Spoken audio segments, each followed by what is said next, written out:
தேவையான குடிநீரை உடனடியாக மாவட்ட நிர்வாகம் தமிழக அரசும் கொடுப்பதற்குரிய நடவடிக்கை மேற்கொள்ள வேண்டும் என்று இக்கூட்டம் கேட்டுக்கொள்கிறது. 11/10 நாகமங்கலம் முதல் சில்க் பாஸ் வரை உள்ள பொதுச்சாலை அபகரிக்கும் பயன்பாட்டில் இருக்கிறது. அதை உடனடியாக சாலையை பொதுமக்களுக்கு ஒப்படைக்க வேண்டும் என்று இப்போராட்ட குழு கேட்டுக்கொள்கிறது. 11 ஜல்லி நீ முகிம் என்கிற ஒரு தொழிற்சாலை இருந்து வெளியேறும் மண் துகள்களை கட்டுப்படுத்தி விவசாய நிலங்கள் மற்றும் பயிர்களை பாதுகாக்கப்படுவதை உடனடியாக பயிர்கள் பாதிக்கப்படுவதை உடனடியாக தடுத்து நிறுத்த வேண்டும் என்று இப்போராட்ட குழு கேட்டுக்கொள்கிறது. 12 ஷிப்காட் விரிவாக்கம் என்ற பெயரில் விவசாயிகளை மிரட்டி கொலை மிரட்டல் விடுத்து நிலம் அபகரிப்பதை உடனடியாக நிறுத்த வேண்டும் என்று தமிழக அரசுக்கும் தமிழக முதலமைச்சருக்கும் இந்த போராட்ட குழுவின் சார்பாக வேண்டுகோள் வைக்கிறோம். என் அன்பார்ந்த உறவுகளே, இந்த உச்சி வெயிலில் இந்த கோரிக்கைகளுக்காக நாம் இங்கு கூடியிருக்கிறோம். இந்த கோரிக்கை என்பது தனிப்பட்ட இங்கு இருக்கிற அருமை சகோதரர் தி.க. குமார் அவர்களுக்கும் என் கட்சியிலே பெயர் பலகைகளை இங்கு படங்களாக காட்சியில் இருக்கிற என் கட்சியினுடைய முன்னணி நிர்வாகிகளுக்கோ நகர செயலாளர்களுக்கோ ஒன்றிய செயலாளர்களுக்கோ பேரூராட்சி செயலாளர்களுக்கோ மாநில மாவட்ட நிர்வாகிகளுடைய தனிப்பட்ட நலனுக்கானது அல்ல. ஒட்டுமொத்தமாக இந்த கிருஷ்ணகிரி மாவட்டத்தில் வாழ்கின்ற என் மண்ணின் பூர்வீகுடி மக்களாக இருக்கிற என் தாய் தமிழ் உறவுகளே, உங்களுக்கான போராட்டம். இங்கே வரிசை கட்டி நின்று கொண்டிருக்கிற என் ஆயிரக்கணக்கான உறவுகளினுடைய நியாயமான கோரிக்கைகளுக்கான போராட்டம்.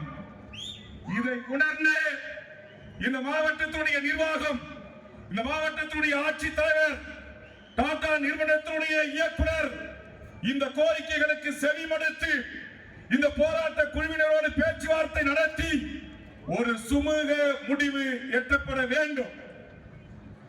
இந்த போராட்டத்தை கூட நான் அறிவித்த பிறகு குமார் மாவட்ட ஆட்சித்தலைவருக்கும் மாவட்ட காவல் கண்காணிப்புக்கும் ஒப்புதல் கடிதம் கொடுத்த பிறகு இந்த மாவட்டத்துடைய மரியாதைக்குரிய காவல் கண்காணிப்பாளர், சூப்பரண்டன்ட் போலீஸ், எஸ்பி, இந்த சரகத்தினுடைய கூடுதல் எஸ்பி, ஏடிஎஸ்பி, எஸ்பி இன்ஸ்பெக்டர் இவர்கள் காட்டிய ஆர்வத்தில் ஒரு சுமூகமாக இந்த போராட்டம் நடைபெற வேண்டும் என்று இவர்கள் எடுத்துக்கொண்ட முயற்சியில் இந்த மாவட்டத்தினுடைய இதர துறை அதிகாரிகள் எடுத்துக் கொள்ளவில்லை என்பது மிகவும் கண்டிக்கத்தக்கது, கடுமையான கண்டனத்துக்குரியது.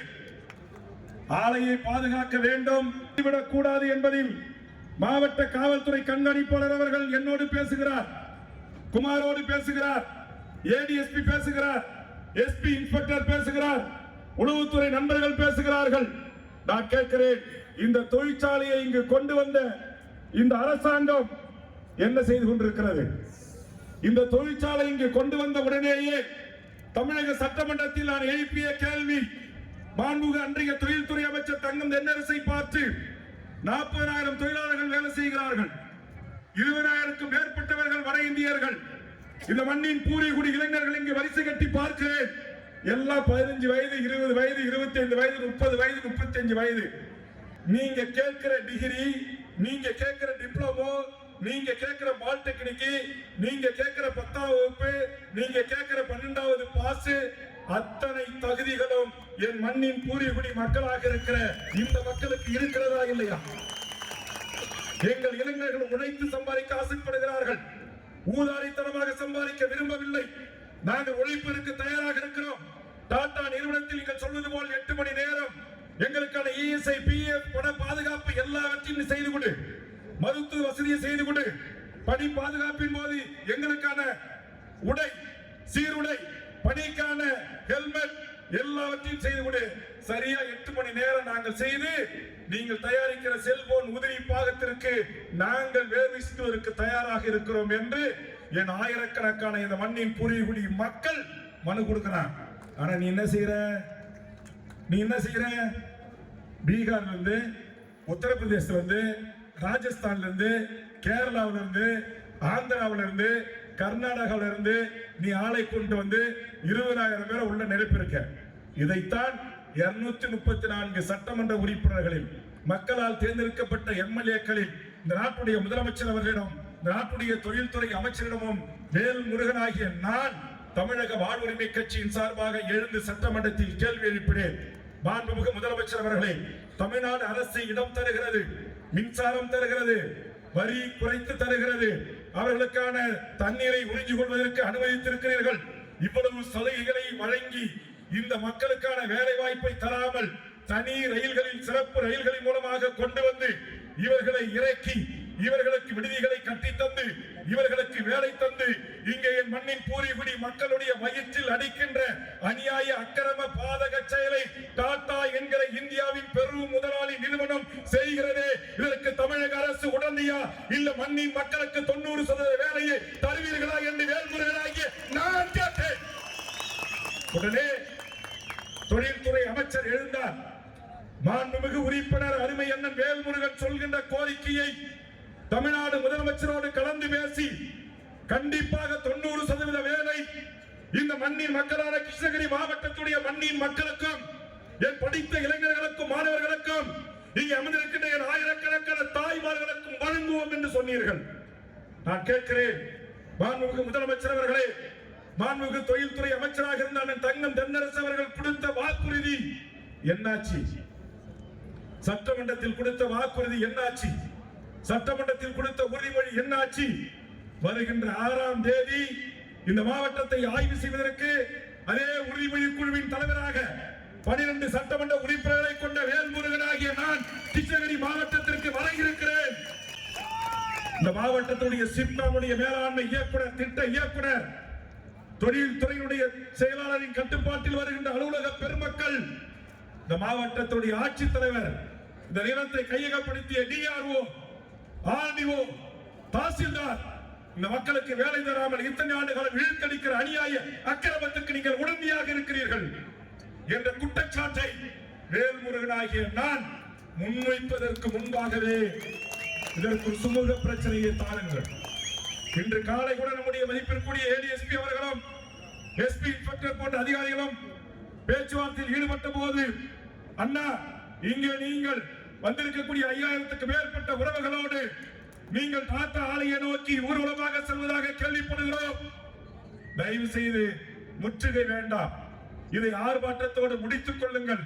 கண்டிப்பாக உங்களுடைய இத்தனை கோரிக்கைகளும் எங்கள் மாவட்ட காவல் கண்காணிப்பாளர் எஸ்பி, எங்கள் காவல்துறை உயரதிகாரிகள், உளவுத்துறை அதிகாரிகள் மூலமாக நாங்கள் டாடா நிறுவனத்தின் கவனத்திற்கு எடுத்துச் சென்றிருக்கிறோம். 2 கட்ட பேச்சுவார்த்தை உங்கள் கட்சி நிர்வாகிகளோடு பேசியிருக்கிறோம். 3ஆம் கட்ட பேச்சுவார்த்தையில் இந்த நியாயமான கோரிக்கைகளை நாங்கள் நிறைவேற்றி தருவதற்கு அத்தனை முயற்சிகளும் எடுக்கிறேன் என்று ஒரு மாவட்ட காவல் கண்காணிப்பாளர், ADSP, special branch SP inspectors இவர்கள் சொன்ன காரணத்தினால் இங்கே காவல்துறைக்கு தொந்தரவு இல்லாமல் இப்ப நான் நினைக்கிறேன், இப்ப நாங்க ஒரு 5000 பேர் வந்திருக்கிறோம், ஆண்கள் பெண்களா வந்திருக்கிறோம். இந்த உச்சி வெயில ஒரே இடத்துல உட்கார்ந்து எங்க மண்டை வெடிக்கிறதுக்கு பதிலா வேல்முருகன் ஆகிய நான் எங்களுடைய குமாரோடு, எங்கள் நெப்போலியனோடு, எங்கள் கட்சியுடைய முன்னணி தளபதிமார்களோடு அப்படியே நடந்து சாலையில் நேரா டாடா கம்பெனிக்கு போனா எத்தனை பேருந்து கொண்டு வந்து எங்களை கைது பண்ணுவீங்க? எங்க கொண்டு போய் மண்டபத்தில் வைப்பீங்க? எங்க எத்தனை பேருக்கு தண்ணி குடிப்பீங்க? எத்தனை பேருக்கு 1 மணி நேரத்துக்குள்ள உங்களால சோறு ரெடி பண்ண முடியும், சாப்பாடு தர முடியும்? நீங்க அரசு பண்ணீங்கன்னா உடனே தண்ணி கொடுக்கணும், உணவு ஏற்பாடு பண்ணணும், கைவேறு உள்ள இருக்கிற திருமண மண்டபம் பார்க்கணும். இது எல்லாம் காவலுக்கு தொல்லை, காவல்துறை நண்பர்களுக்கு தொல்லை. எங்கேயோ இருக்கிற பணக்கார டாடா நிறுவனத்திற்காக இங்கே சகோதரனா இருக்கிற காவல்துறை கான்ஸ்டபிள் என்று சொல்லக்கூடிய காவலர்களோடு, பெண் காவலர்களோடு, உதவி ஆய்வாளர்களோடு, இன்ஸ்பெக்டரோடு நாங்க சண்டையிட விரும்பல, நாங்கள் மோத விரும்பல.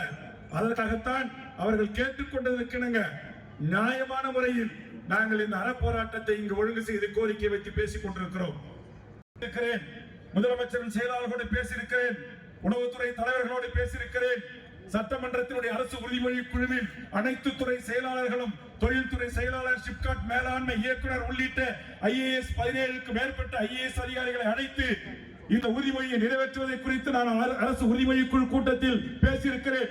இங்க வருவதற்கு முன்பு தலைமை நிலைய செயலாளர் நம்முடைய தலைமைச் செயலாளர் சீஃப் செக்ரட்டரி அவர்களை தொடர்பு கொண்டு பேசியிருக்கிறேன். ஏதோ இவர் பாமர மக்கள், ஏழை பாழை மக்கள், இவர்கள்லாம் இந்த டாடா நிறுவன பெரும் முதலாளி, இவனை எதிர்த்து என்ன போராடி சாதிச்சிட போறாங்க அப்படின்னு நினைக்க கூடாது. டாடா நிறுவனமே, மாவட்ட நிர்வாகமே, காவல்துறையில் ஒரு சில அதிகாரிகள் நிறுவனத்திற்கு ஆதரவாக இருக்கிறார்கள் என்று சொல்கிறார்கள். இங்கே கூட தலைமை நிலைய செயலாளர் சொன்னார், மாவட்டம் முழுவதும் இருந்து பொதுமக்கள் இங்க பாருங்க ஆயிரக்கணக்கான தாய்மார்கள் வந்துகிட்டே இருக்காங்க, இடம் இல்ல. ஆக இவர்கள் எல்லாம் வராம தடுப்பதற்கு அங்கங்க பேரிகேட்டை போட்டு ஒரு அன்பான மிரட்டல், அதெல்லாம் வேண்டாம். காவல் கண்காணிப்பாளரை, attachment CID inspectors, SP inspectors, நான் வரேன் அப்படின்னா என்னுடைய பேச்சை மீறி என்னுடைய ஒரு தொண்டனும் சட்டத்திற்கு புறம்பான செயலில் ஈடுபட மாட்டார். நாங்கள் என் தமிழக தேசிய தலைவர் வேவண்ணா பிரபாகர் என்ற மகத்தான தலைவனுடைய வழித்தோன்றல்கள்.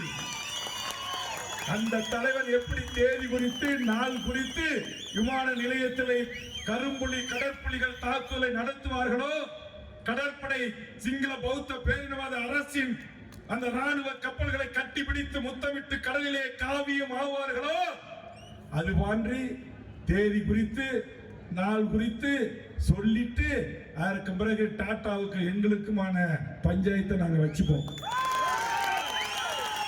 நீங்க எங்க பார்த்தாலும் விடுதிகள்ல ஒரு வடநாட்டுக்கார காதல் ஜோடி, என் பெண் பிள்ளைகள், இந்த ஊரை சேர்ந்த பெண் பிள்ளைகள், என் தாய்மார்கள் தங்கறத, குளியலறையில குளிக்கிறத, கைவரியை பயன்படுத்துறதுல, பெட்ரூம்ல ஆடைகளை மாத்துறத வீடியோ எடுத்து வடமாநிலம் முழுக்க அனுப்பி உலகம் முழுவதும் இணையத்துக்கு அனுப்பி அதன் மூலமாக பணம் சம்பாதிக்கிற ஒரு ஈன தொழிலை செஞ்சிருக்கிறான். அவனுக்கு பின்பலமாக இருந்தவன் அந்த இணையத்தை எல்லாம் முடக்குங்க, அதில் சம்பந்தப்பட்டவர்களை எல்லாரையும் கைது செய்யுங்கன்னு சொல்லி இந்த நாட்டுடைய முதலமைச்சரை சந்தித்து கோட்டையில் நான் கடிதம் கொடுத்தேன். இந்த மாநிலத்துடைய தலைமைச் செயலாளர் திரு முருகானந்தம் ஐஏஎஸ் அவர்கள் கையிலே கடிதத்தை கொடுத்தேன். இந்த நாட்டுடைய சட்ட ஒழுங்கு டிஜிபி ஆக அன்றைக்கு இருந்த திரு வெங்கட்ராமன் அவர்கள் கையிலே ஒரு கடிதத்தை கொடுத்தேன். இந்த நாட்டுடைய சட்ட ஒழுங்கு ஏடிஜிபி ஆக இருக்கின்ற திரு டேவிட்சன் ஆசீர்வாதம் அவர்கள் கைகளிலே கொடுத்தேன். என்ன சொன்னார் முதலமைச்சர்? அப்படி எங்க இணையதள பரவி இருந்தாலும் அதை அத்தனையும் நீக்குவதற்கு உத்தரவிடுகிறோம். அதை வெளிமாநிலத்திற்கு சென்றிருந்தாலும் அவர்களை கைது செய்து சட்டத்தின் முன் நிறுத்துறோம். நீங்க டாடா நிர்வாகத்தினுடைய அந்த அழுத்தத்திற்கு அடிபணிந்து வெறும் 2 பேரோட கதையை முடிச்சிட்டீங்க. இப்ப எங்க தமிழ்ச்சியுடைய மானம் காற்றில் பறந்திருக்கிறது. இணையத்தில் உலகம் முழுவதும் பறந்து கொண்டிருந்தால் யார் பொறுப்பு? அதுக்கு தான் சொல்றான், என் தமிழ்ச்சிகளுக்குன்னா மானம்னா என்னன்னு தெரியும், கற்புனா என்னன்னு தெரியும். தமிழர்களுக்கு நாங்க வேலை கேட்கறது, இது என்னுடைய நாடு, இது என்னுடைய மண்ணு, இங்கே நீ கம்பெனி அமைச்சிருக்கிறது என்னுடைய நிலம். ஆக இந்த மண்ணின் பூர்வீகுடி மக்களுக்கு வேலை கொடுறான்னு கேட்கிறோம். நீ கொண்டு வந்து என்னுடைய தாய்மொழி, என் உயிரிலும் மேலான என் தாய்மொழி சிதையுது, என் பண்பாடு சிதையுது, என் நாகரிகம் சிதையுது. எங்க பார்த்தாலும் கொலை, எங்க பார்த்தாலும் கொள்ளை, எங்க பார்த்தாலும் வழிபறி, எங்க பார்த்தாலும் விபத்து. இன்னைக்கு 2 இளைஞர்கள் இந்த டாடா நிறுவனத்துடைய பேருந்து மோதி எப்ப பார்த்தாலும் விபத்து. விவசாய மக்களை கொல்லுது, கூலிக்கு வேலைக்கு போறவனை கொல்லுது, கல்லூரி மாணவனை கொல்லுது, பள்ளிக்கு போற குழந்தைகளை ஏத்தி இறக்குறான். இதை எதிர்த்து எந்த கட்சியும் பின்புள்ளும் இல்லாத 2 இளைஞர்கள் இப்படி நம்ம மக்களை இந்த டாடா நிறுவனத்துடைய முதலாளிகளுடைய வாகனங்கள் ஏறி கொலை செய்கிறார்கள் என்று அவன் பெட்ரோல் குண்டை வீசுகிறான் என்று சொன்னால் இந்த நிறுவனத்தின் மீது எவ்வளவு பெரிய வெறுப்பு, எவ்வளவு பெரிய கோபம் இந்த மாவட்டத்தின் மண்ணின் மக்களுக்கு இருக்கிறது. நான் வெடிகுண்டு வீசுறத நான் சொல்லல, அதை நான் வரவேற்று பேசுறேன். ஆனால் இந்த கோபம் நாளைக்கு வேறு விதமாக மாறக்கூடாது என்று சொன்னால் டாடா நிர்வாகமே எங்களுடைய இந்த 12 கோரிக்கைகளையும் நிறைவேற்றி பேச்சுவார்த்தை நடத்தி என் மக்களுக்கான வேலை வாய்ப்பை வழங்கு. அதுவும் நிரந்தர வேலை. பேச்சுவார்த்தைக்கு வர்றவங்க கிட்ட